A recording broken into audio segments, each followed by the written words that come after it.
As we do, perhaps questions might occur to you that you would like to put to the Archbishop. Maybe about what he has said, what he hasn't said. Maybe what you feel you heard from what he was delivering. Maybe something that it evoked within you. Maybe something of the joy that we need to have within our hearts and souls, that we become more convincing witnesses to Christ in our lives. Are there any questions?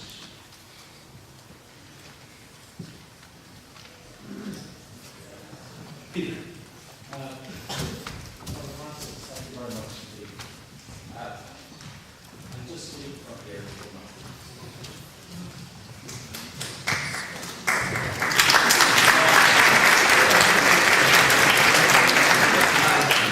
I've just finished reading what Archbishop Martin was talking about, the joy of the gospel. I've read a lot of Vatican documents, and frankly, most of them are good remedies for insomnia. This one isn't. This one is prophetic. It's very simply written. It's on sale in the Veritas Bookshop in Chipkey Street. It only costs £3. And it's online if you're better with a computer than I am. I think Archbishop Eamon made some very important points. He emphasized the personal relationship with Christ, the friendship with Christ. Christ said, I have called you friends, because I've made known to you everything I've learned from my Father. I call you friends. Beautiful, right? He emphasized prayerful reading of Scripture. Very Protestant. And excellent, just what the Catholic Church rediscovered at Vatican II, the Bible, back to the Bible. That's so, so important. And of course, the Reformed churches, as Archbishop Eamon said, have so much to teach us in that area. Though we have our own scholars now, Father Brown, for example. I like the emphasis on the option for the poor. Fundamental is the option of Jesus, born in a stable, dying on a cross. There's much luxury there.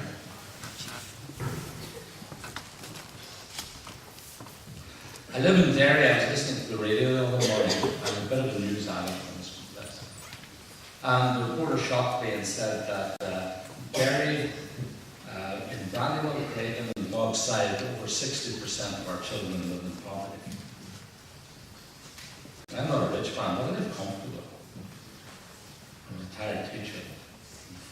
You make a fortune, but we're not poor. Over 60% of our kids in Craig, Brandywell and Bogside, live in below the poverty line. Our young people, many of them highly educated through university, can't get any work with the highest unemployment. Derry has the highest unemployment rate, I think, in the UK. We have major alcohol addiction problems and all sorts of things. So, just to keep it short, I would want to plug this document. It's a prophetic document from a prophetic post. Apparently, from a prophetic pope. Apparently, the joke amongst the Jesuits at the moment is that they're counting the days to get shot. In America, some of the rich have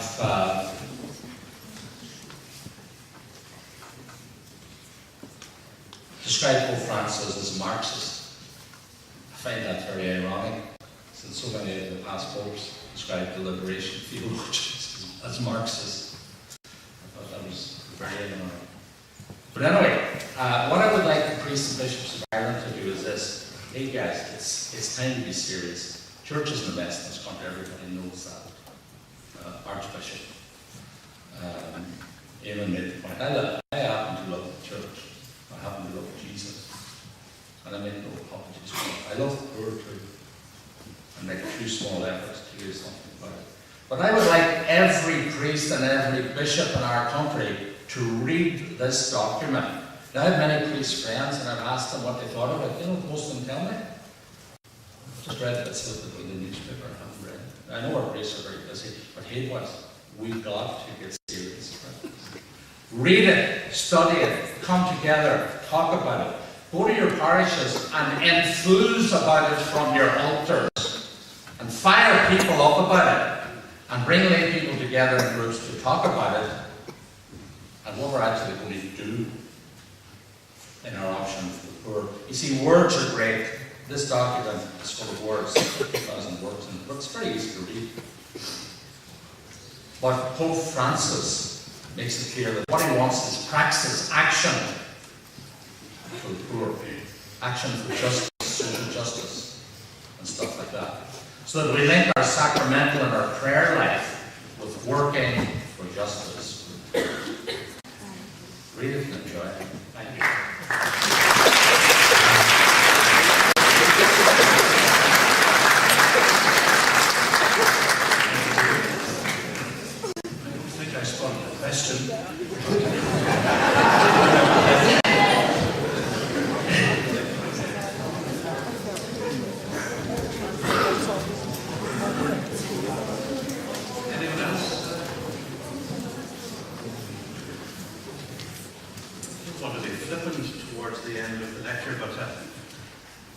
Archbishop Eamon spoke so eloquently about the witness that we give, and Peter spoke of it as well, and it's so important.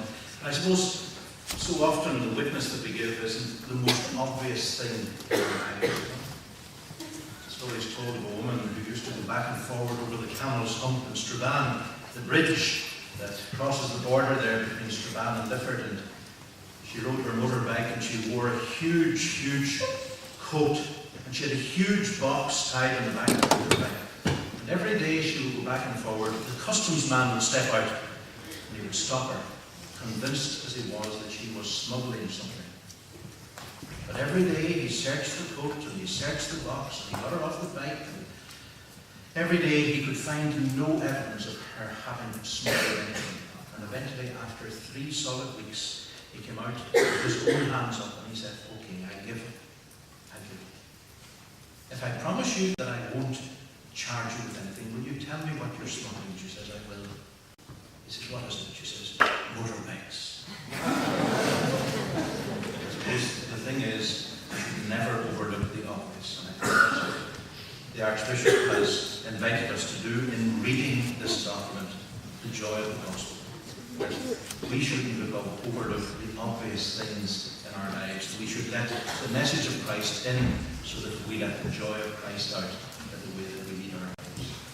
I want to, on behalf of all of you here, and before Mr. Madden gives some final remarks, to thank Archbishop Eamon for his delivery here today, for what he has said, for the ways in which he has invited us to confront change and to experience the challenge of that in our lives, and especially as we try to embrace the joy of the gospel. I thank Mr. Salmon for leading us and welcoming us here.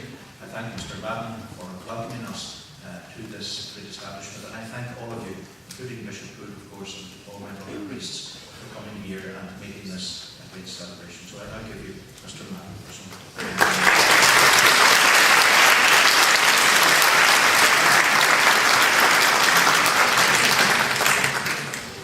Thank you, Father Bradley. I'm not going to speak very long. Somebody bought me Pope Francis' document for Christmas, and I was initially very disappointed, I must say, but it is a wonderful present, and one which I think will come to life much more for me now that I can see the Archbishop came in this afternoon. I just want to thank a few people. Almost all of the credit for today must go to my colleague, Mr. Mark McConnell, who is head of religious education in the school here. This lecture was very much designed to be a bookend to the Year of Faith, which admittedly ended at the start of Advent last year. However, it took us a while to get things together. But that was very much the spirit in which it was meant. It was meant to be an end, a reflection to the great Year of Faith that this diocese had, which was begun so wonderfully in Thornhill a few months ago. So I'd like to thank Mark for the idea, for doing all the liaison with Archbishop Eamon in getting him here today, because he is an extremely busy man. He was and is all around the place. I noticed from the Catholic Bishop's website that he's even in Ballymena recently giving a lecture as well. I don't think it was the same lecture, I think it's a different one all the time. It was about poetry and the First World War, and it was wonderful as well. If you get a chance to read it, please do so. I think this is very much a bespoke lecture. I would expect no less of the man, having worked with him for many years. And I think it really does challenge us in many ways, and perhaps uncomfortably, to reflect on the lives in which we lead. I'm told all the time by boys in school and by some of the staff that I'm minted. I think that's the word that's used. And my wife is told that I'm minted as well. I don't know what minted means, but I do know that I have a very comfortable life, as Peter said there. And sometimes it's very easy to become complacent in the lives that we live and forget about those who are so much less fortunate than ourselves. And I would suggest, and Peter's right in saying, that although there are many children and families in the Brandywell and the Bogside and other parts of the north here who are in the poverty line, our poverty line is probably much higher than in other parts of the world, particularly the parts of the world where Pope Francis is familiar with. So I'd like to thank Mark for bringing us together today. I'd like to thank Dermot Carlin and Alison Gallagher from the office for looking after all the invitations. I'd like to thank Jim Salmon from the PPU for welcoming us here this afternoon. For the wonderful music, Mr. Brendan McGinn and the members of the College Music Department. To Father Francis Bradley, the Diocesan Administrator, who so ably chaired this afternoon's session and scared you all into asking no questions. That's quite an achievement. And I mean, you can get away much more early than we thought we would. To you in the audience, to Bishop Good, to the principals and teachers and pupils from the other schools, and Archbishop Eamon was delighted to hear that so many young people were going to attend this event this afternoon, because really, at the end of the day, it's about your church and your future, and I hope that message has gone out this afternoon. To Archbishop Eamon himself, he is no stranger to these halls, and seeing him standing behind this podium this afternoon brought back many days of school development plans and inset and so on and so forth, but he has moved on to a much bigger plane now, but at the same time, he remains a teacher. So thank you very much, Eamon, for your presence here this afternoon.